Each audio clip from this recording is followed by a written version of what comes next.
I'm Jean Meserve, live from VNN headquarters in Washington, D.C. After 4 weeks of threats from the hacktivist network The Void, it appears that today their words have turned into action. At a press conference this morning, Worldwide Global CEO Barton Ramsey announced that his company was under cyber siege and that The Void was responsible.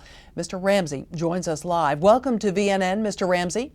Thanks for having me on, Jean. First, you said today that Worldwide Global is under cyber attack. Can you give us more detail on the nature of that attack? So far, we've seen The Void attack two aspects of our business.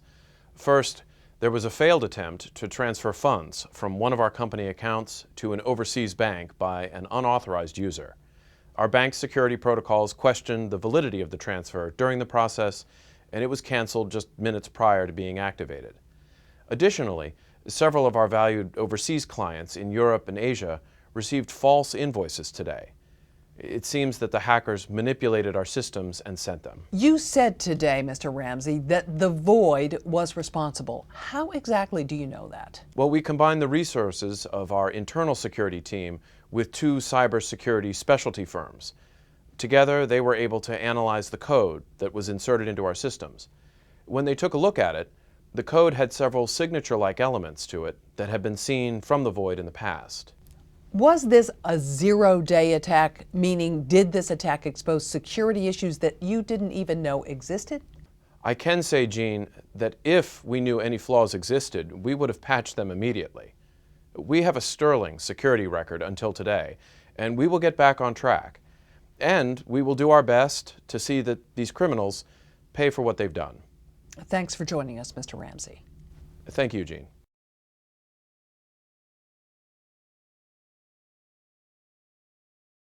Turning first to business news, it appears that there were more cyber attacks on Worldwide Global this morning. This time, the hacktivist network The Void is openly claiming responsibility and acknowledging that this is a follow-up to their actions 1 week ago. Here's how the attack unfolded.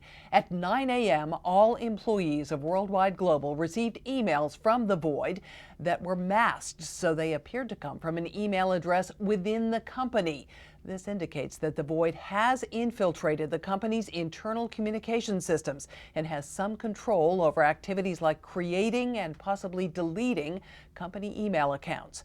At noon, the company's public-facing website began to slow down, and by 1 p.m., it wasn't functioning at all because The Void had inundated the company's servers that pushed the site to millions of customers. Just before we came on the air, we received notice that CEO Barton Ramsey had released the following statement, and I quote, "Today has been a trying day for Worldwide Global. In addition to the two cyber attacks, I'm sorry to share that we are receiving extortion threats from The Void. They are threatening to release sensitive company information unless we give in to their demands. I want to make it clear to these perpetrators, as well as our employees, customers, and stakeholders, we will not be doing so." At this time, it's not clear what type of information The Void may have or what demands it has made, but this is certainly another in a series of trying days for Worldwide Global and its CEO.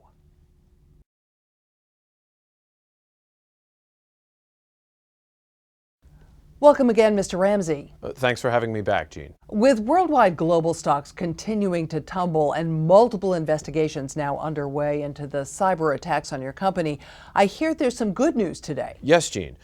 Of course, we're not happy any of this occurred, and we continue to engage with law enforcement and cybersecurity specialists looking into every aspect of how this happened. But we are relieved to say that we are rid of The Void. You are rid of The Void? What do you mean? Well, at about 3 p.m. today, our company intranet page was replaced with a simple message from The Void that read, "It's over, but don't forget that we're always watching." We are confident that this is a direct result of the efforts I just mentioned, including working with law enforcement and bolstering our security efforts. So they hacked into your intranet to wave the white flag? Yes, Jean, where some people see tongue-in-cheek humor, others see crimes. And we are working with those others to get to a point where we can prosecute The Void to the fullest extent of the law.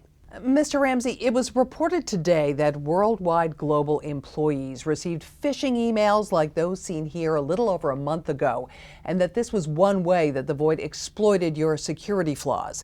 I really can't comment on the validity of the emails you're presenting here, but I will confirm that phishing emails were used by the Void. Yes, what I want to emphasize, though, is that I'm just relieved to get on with business and to re-engage with our customers everywhere. Over the past 2 months, shifting focus to cyber terrorism became necessary for me, but now that we've taken care of the Void, my full focus is back to what we all do best, and that's serving our clientele. Well, Mr. Ramsey, we wish you the best in those efforts. Thank you, Gene. And when we return, we'll take a look at how small businesses can improve their cybersecurity employee training with an installment of our News in Action series. Until then, stay tuned in right here with VNN.